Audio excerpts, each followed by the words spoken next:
welcome to the Newsx Sunday Guardian Roundtable. This week, we're going to be taking a look at the Iran war and try and make sense of what the US is doing, what is Donald Trump saying, what does Israel want at the end of the day, and how long will this war carry on. Joining me is a panel of experts. I have with me Suhasini Haidar. She's the Diplomatic Affairs Editor at The Hindu.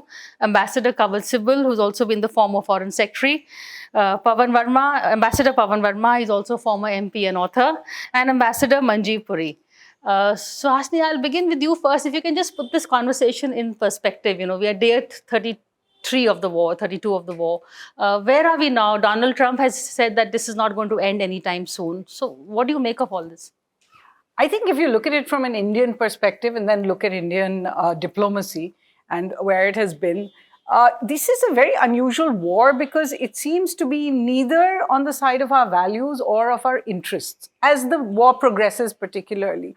And as we cross the 1 month mark and we heard from Mr. Trump, who is not saying anything new, he's saying still that the war will continue unless there is some kind of supplication from Iran. But he's also not yet saying he's ready for ground troops. So we don't know what the next American phase in the war is going to be. I think we have to look at where is Indian diplomacy right now. I think we have to look at how has Iran managed itself so far.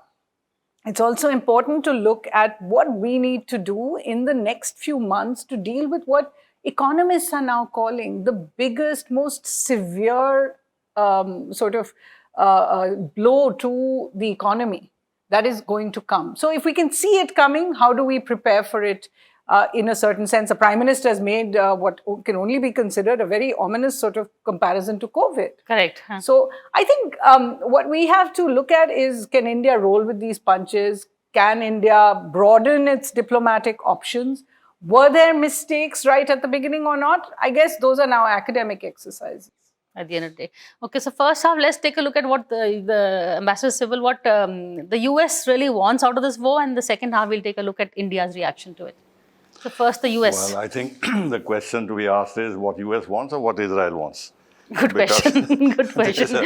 There is a very strong belief that Netanyahu has achieved his objective of pushing the United States directly into a war with Iran, which the previous US presidents were avoiding. And Netanyahu, from his point of view, he wants Iran to be destroyed, no matter what the cost, no matter what the cost to the global economy. In fact, from his point of view, if the war gets deeper in this area and Iran and the Gulf countries are at loggerheads with each other, they'll weaken each other. There'll be more divisions in this area. And this will give room to Israel to keep expanding, as they are doing. And they're very clear about this. And some of their messianic fellows are actually genuinely believing in a biblical Israel which extends from the Nile to the Euphrates. And they are progressing in that direction. And now they're becoming far, far more aggressive with regard to the West Bank also. So United States has got into this. Trump has got into this with a totally confused vision as to what he wants to achieve. He keeps contradicting himself constantly. He now, for example, says that we have totally demolished Iran's nuclear program. Now, if that is the case, and if this was the reason why he went to war, then why is he continuing it? And one thing struck me, because this was a prepared speech. He said that we have bombed Iran's nuclear sites, and there is nuclear dust which will prevent Iran from entering into these sites, which means there's contamination. That's very serious. But nobody, let's see if somebody picks it up. Then he says we never wanted a regime change. And then he says there has been not one regime change, but 2 regime changes because every new regime he extinguishes. So we're not very clear about what he means by a regime change. And finally, if Iran has already suffered such serious blows that everything is being destroyed, which is of more or less of value, then what else does he want to do? He wants to bring Iran to the Stone Age, and he's not touching their oil infrastructure yet because he knows that this will have a huge effect on global oil prices and this and that. He is now continuing to mass his troops in the region. He's given himself 2-3 weeks. He thinks that the availability of these troops for ground action will put constant pressure on Iran. Finally, I was very amused. He says that now we have a very de-radicalized leadership which is in charge of Iran. Correct. Now, I don't know where he's got this idea from. It's actually mind-boggling. Leave him aside that he has no advisors who has to drill some sense into him. Or he's not listening to those advisors also is the big question. But Pavan, Donald Trump, what will make, is he also looking for an exit, all this, repeated talks of negotiations? You see, this whole war was based on an extraordinarily wrong assumption, I think egged on by Israel, that if you attack Iran, the reports about the unpopularity of the regime there will lead to an immediate uprising of the people, a collapse of the regime. And of course, Israel has consistently sought as a matter of policy to, if not destroy, downgrade Iran. That assumption has been proved spectacularly wrong.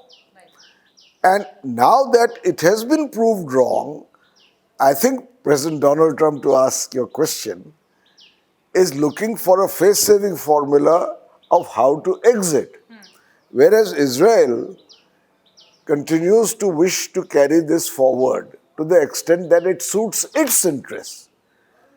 And as Ambassador Sibal rightly said, it's not bothered about what happens to the global economy. It's looking at itself. So the way I see it now is that we have three players in this at the moment. We have a megalomaniac, erratic, unpredictable president in America, possibly on the edges of dementia. You have in Israel, in my view, a terrorist state.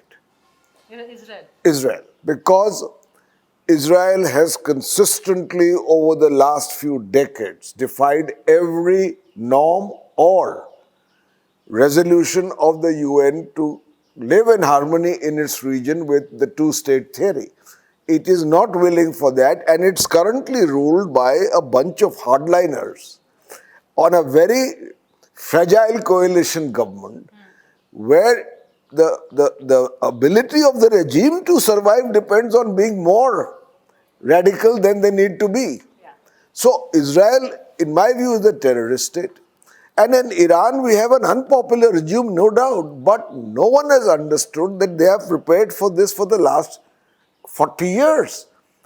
And therefore, even those who wanted a regime change have received a setback now, because when a country is unilaterally attacked in such a brutal manner, even when peace talks are on,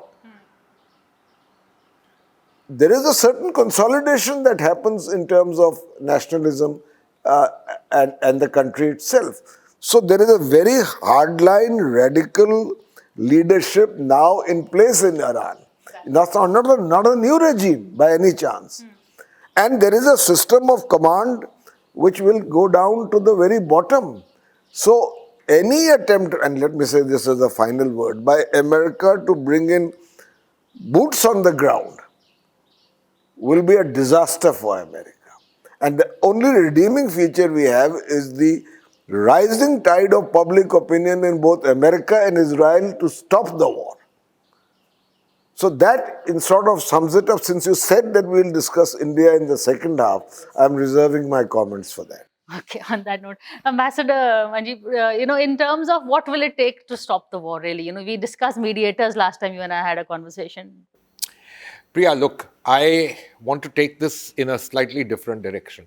I just pray that somehow everybody sees some kind of victory and the matter ends. This has global consequences for us in India. Let's agree to what people say. The war has reached your kitchens. We've seen what's happening in Delhi. And so therefore we've managed well. We are a large economy. We've managed so many things in the past. We will manage, but it's hurting. So therefore, ways forward. What did Mr. Trump in his statement say? He did say that there are talks taking place. It is my considered belief that the Iranians are not just resilient, they're also pretty pragmatic set of chaps, including the hardliners. And so while they're willing to take a lot of hits, are they playing the oil game? I think they are, which is why Donald Trump is not attacking the oil terminals. He may have some boots on the ground for Khark Island, but he doesn't want to do it. Israel's aims, as Ambassador Sibal and Ambassador Varma have said, are completely different. His greatest challenge is going to be to let Israel hang, as they say, leave them out, do what he has to. The Gulf states, it's a 40-year myth. Our life is what about? The Gulf states in this great boom. And now whether you look at it, they will rebuild or they won't. But in some senses, what a hit it has taken place to Dubai, the great Singapore alternative, etc., which has happened. So my prayer is that we hope some kind of things happen. I want to leave one more point with you. Look, Mr. Trump's interests in Iran are not new.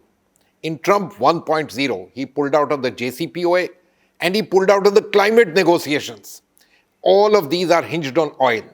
This individual comes from, let me say, a certain old world America, where oil meant power, oil meant money. And so therefore, in his understanding, that's it. Note the Venezuela example that he keeps giving. And the example is not just about regime change. It's about, I've got their oil. Will the Iranians be willing to do a deal on oil? I think they will. Will they be willing to say, Straits of Hormuz, why not? What's the problem? I therefore, look at there some slight sliver in what he said and what is happening. And I hope that's the case because, frankly, it affects me. It affects all of us. That is true. On that note, I want to take a break and come back and take a look at India's reaction, as we had discussed earlier, the economic consequences, and how has India been reacting and what should we do next? So after a break.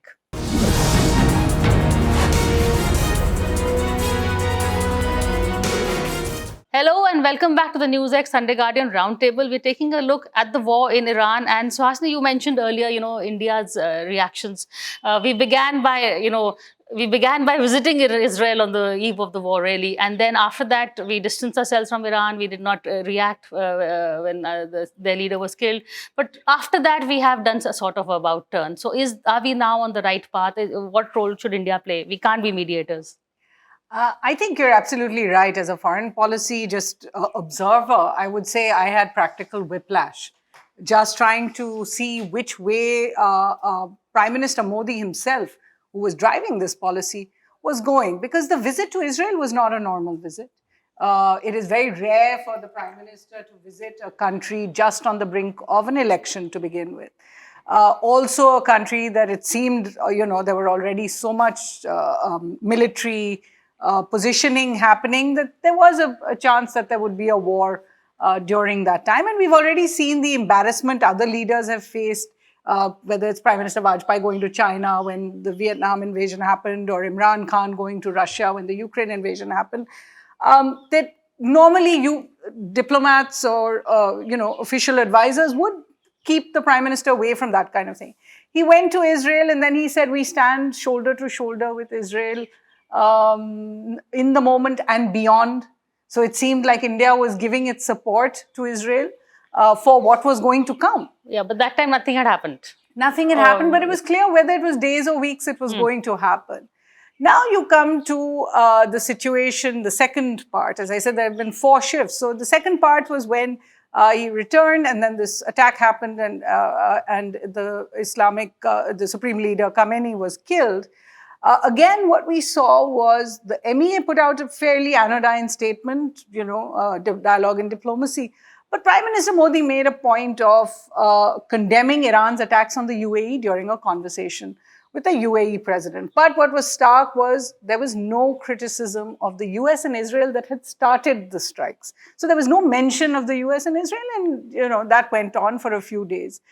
Next phase comes when India decides to condole the death of Khamenei, but again, we don't condemn, for example, the assassination or the killing of 80 sailors on board a ship in the Indian Ocean, nor do we say anything about the school children, 168 schoolgirls that died. So, but we continue to issue statements condemning Iran's attacks on specific installations in the Gulf. The third phase comes after the Hormuz Straits closes. Now Prime Minister Modi picks up the phone, calls the Iranian president, speaks to him, Obviously, there's a little softening of the language on Iran. We've stopped condemning Iran in quite the same way, although we were part of a UN resolution for it. And 2 ships come through, Yeah. and a week later, another 2 ships come through.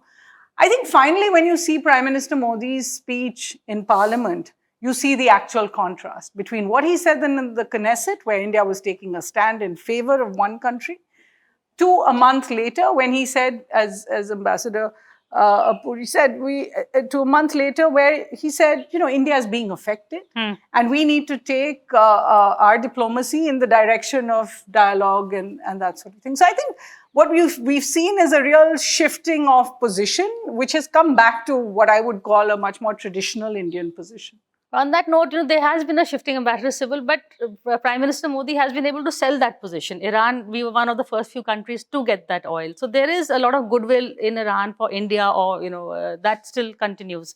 How would you see this whole change? Well, as Ambassador Puri said, the Iranians are pragmatists. They understand the importance of India. We are chairing BRICS.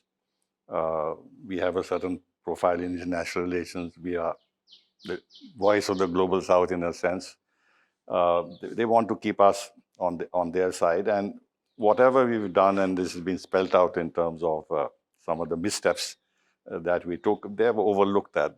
Those missteps could be given a lot of importance by a vengeful Iran, but those missteps could be overlooked by a far more pragmatic Iran, that in terms of what we need from India and from the global South and from BRICS in terms of diplomatic support and going forward in terms of economic interaction, etc., some of the projects which have been stalled for the time being would be something they must keep investing in.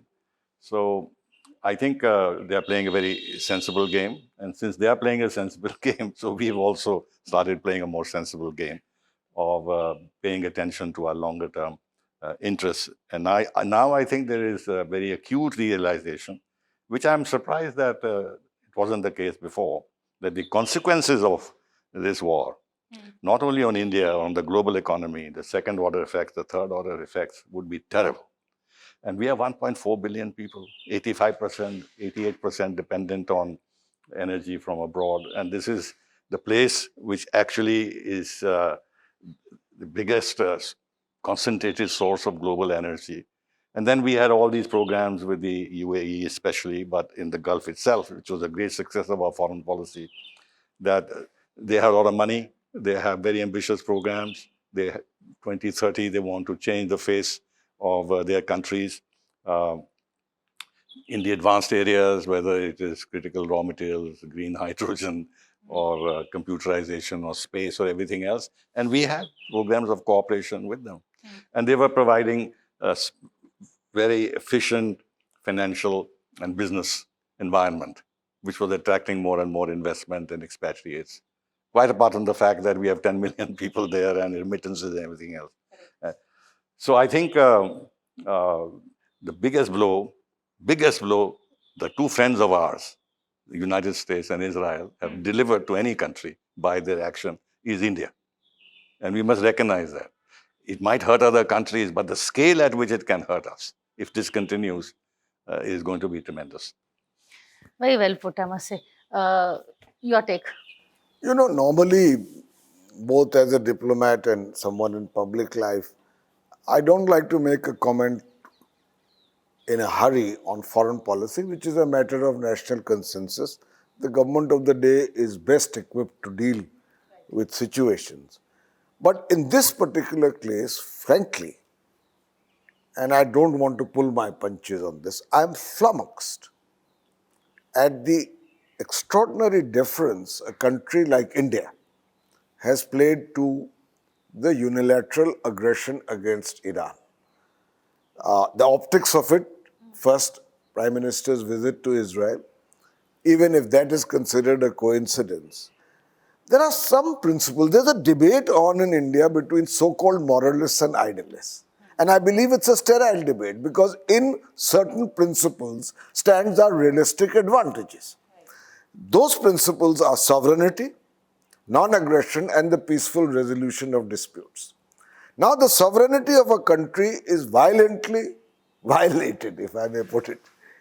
We remain relatively silent or at best strategically ambiguous.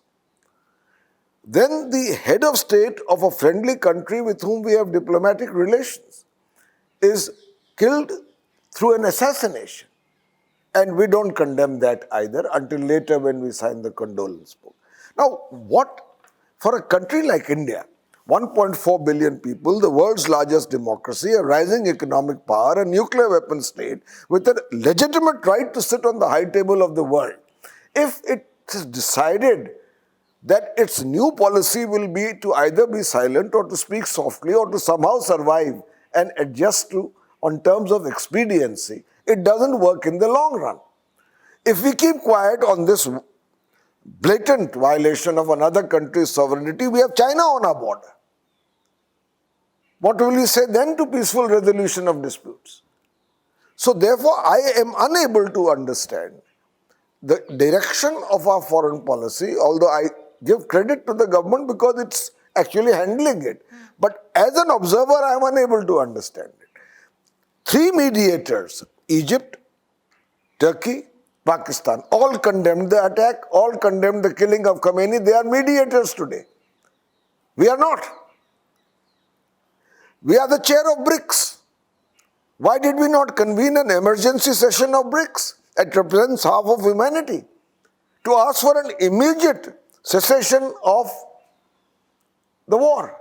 It's because it's congruent to our national interest. If the war continues, it's going to affect our economy the most. We are heavily dependent on imported crude and gas. We have very developed upstream refining capacities. We don't have that downstream supply of crude. So our economy is affected. Our national interest is affected.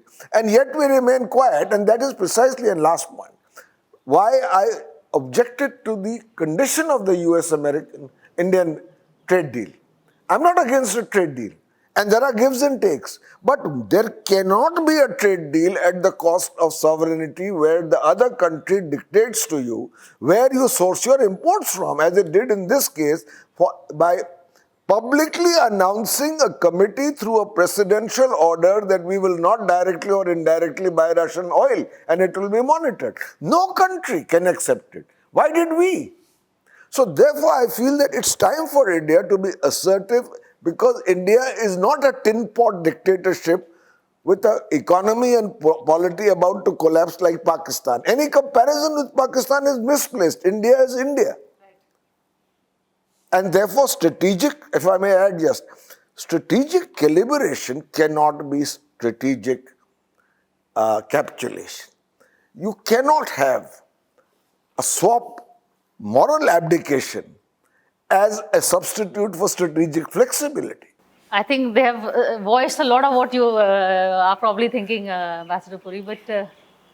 So Priya, you know, we live in India where hierarchy is very important. Both of them have been my bosses and I appreciate that, and Suhasini is an old friend. Let me make one little point to you. You know, partnership with the true super hegemon is not an equal partnership. All right, this word ally means quite different. We should understand that. But let's leave that aside. Your question was about what India should do. You know, frankly, for me, I want to say I've lived in the village too long, perhaps under their tutelage. But let's try and move away from this lean to such an extent. Let's be more, if you don't want to use the word non-aligned, it's a bad word, not a good word today. Let's move towards multi-alignment. Ambassador Sibal was our deputy in Washington years back and ambassador in Moscow. Why are we leaving Moscow? You know, these guys said, don't buy the oil. We are not buying. No. Let's continue and let's be very clear on it that we need to be, for the sake of who we are, 16-17% of humanity, huge economy, and your friend, let us do what we need for ourselves, because if we do reasonably well, we keep ourselves going, it helps you in the long run. If the Indian economy does reasonably well, it's American giants, their Amazons and their Microsofts and Googles, etc., who make money out of our people. We are part of that ecosystem. So a little small thing, Priya, at the end of all this from my side. I believe that let us try and understand what all of this has meant.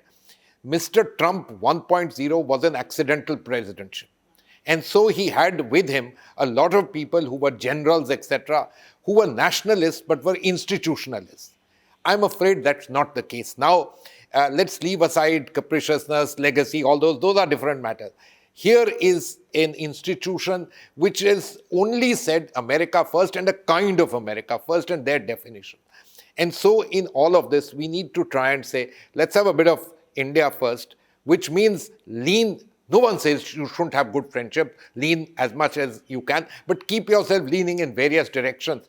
As the world's largest country, perhaps we do have that ability. The fourth largest economy, we have this ability. And it's important because, remember this, Priya, as what we are talking about, Ambassador Varma mentioned, global high table. You know, you sit on the global high table, especially if it comes through calibrated moves, etc. You sit there because a large number of people think having you on the table is better than having you outside the table. A slightly less polite way of no, I putting don't that, want to but use thank you. that tent kind of expression. And therefore, their goodwill is important. They are important. And also when these people realize, and that's something which is very important.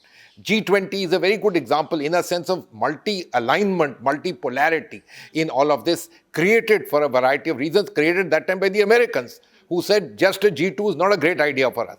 And so therefore, let us go back in a sense to what we were. Multi-alignment, good idea, and build ourselves up because we are a country of consequence and significance. Well, very well said. In fact, in the transactional world that is now, really dominating geopolitics, India first should really be the line. And I think we are now taking that line, and I do hope we stick to it. But on that note, thank you so much.